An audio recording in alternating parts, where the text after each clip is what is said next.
Have you ever wondered what has happened to our boundaries? Where have our boundaries gone? They seem to be evaporating all around us. The boundaries are blurred in today's society. And I blame social media. I know I'm not here to blame, but social media and the internet, people write and say things that are so mean and hurtful and damaging. And they feel like it's their right to just say whatever they want. But our boundaries are being violated, blurred, ignored, not just in social media, but through life, through our relationships. There are many different types of boundaries. Let me talk about a few. So the one is a physical boundary. Your physical space, your personal space. Think about there being a fence that surrounds you, and you have a gate, and you are the one that monitors the gate. The gate can be closed, it can be open, it could be locked. Maybe you have barbed wire up on your fence and a moat around you. Or maybe you're the type of person that your gate is stuck open all the time, and people can come and go as they please. But if you're setting good boundaries, you're the one that needs to monitor the gate. You need to decide, when is it open? When is it closed? How long can people stay in my personal space? Do I need to ask them to leave? That's all boundaries. It's all part of boundaries. And in my practice, I see boundary violators galore. They're there all the time, taking that extra step or stepping over, hopping the fence and violating boundaries of others. And for some people, it's really difficult to set boundaries because maybe they're people pleasers and they don't want to hurt the other person's feelings. Maybe they don't want to upset the other person, so they let them violate their boundaries. But violating boundaries has some real detrimental effects. It can cause a lot of hurt, anger, resentment, and remember, resentment is anger with a history, but it can create such disconnect and distance between people. So I mentioned the physical boundary when someone steps over your personal space. Maybe you have your door closed and someone just walks through. They just open the door, they don't knock. Maybe it's the bathroom door, maybe you want it shut and you don't want anyone coming in. That would be a boundary violation if they just walked in and didn't even knock or wait for you to say, come on in.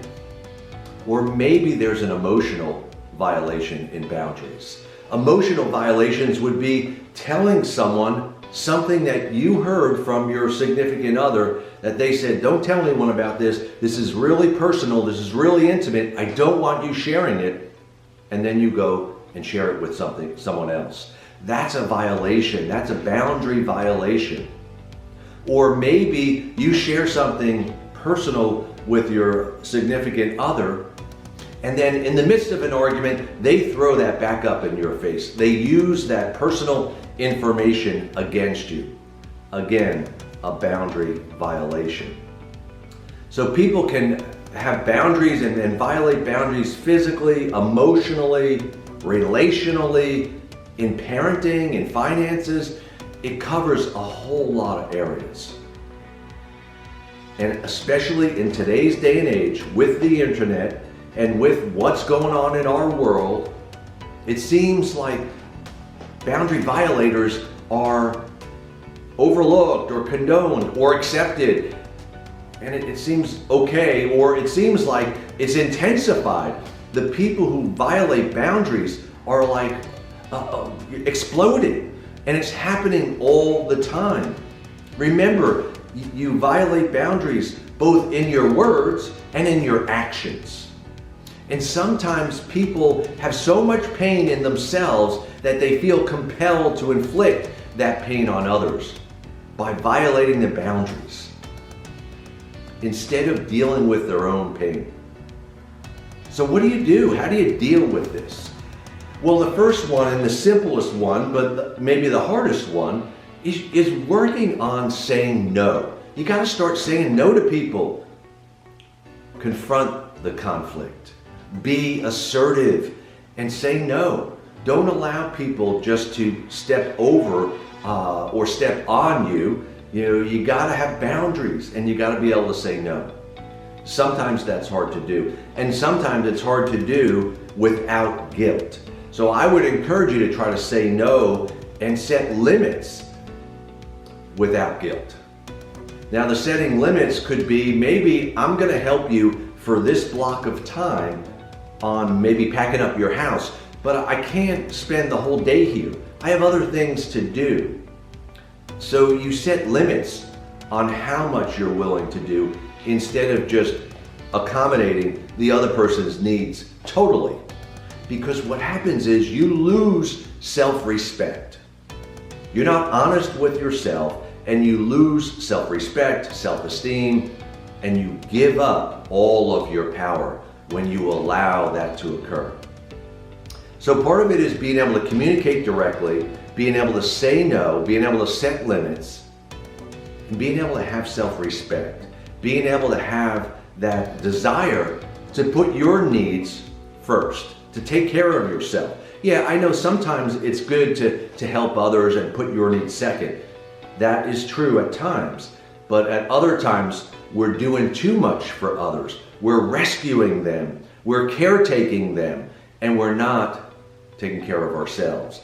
We're not focused on our own needs. Remember the oxygen mask on the airplane, where they say place the mask over your own face before you place it over the face of your child. You gotta take care of yourself if you want to do a good job of taking care of the people you love and the people you care about. So remember self-care, self-respect, and acknowledge that you can't please, help, rescue everyone. That's not your job. Your job is to take care of yourself. And your job is to help those that also are helping themselves by providing support and guidance. Remember that boundaries give us freedom. When we set boundaries, we have greater freedom, we have greater choices, we have greater options. So boundaries are essential to life, to relationships. And don't get sucked in by other people, especially as it relates to social media. Don't feel like you have to engage or justify or respond to everything that comes across your social media accounts. Set the boundary and know when to walk away and not engage. Don't give power to negative energy. Until next time, Dr. Tony Ferretti, signing out.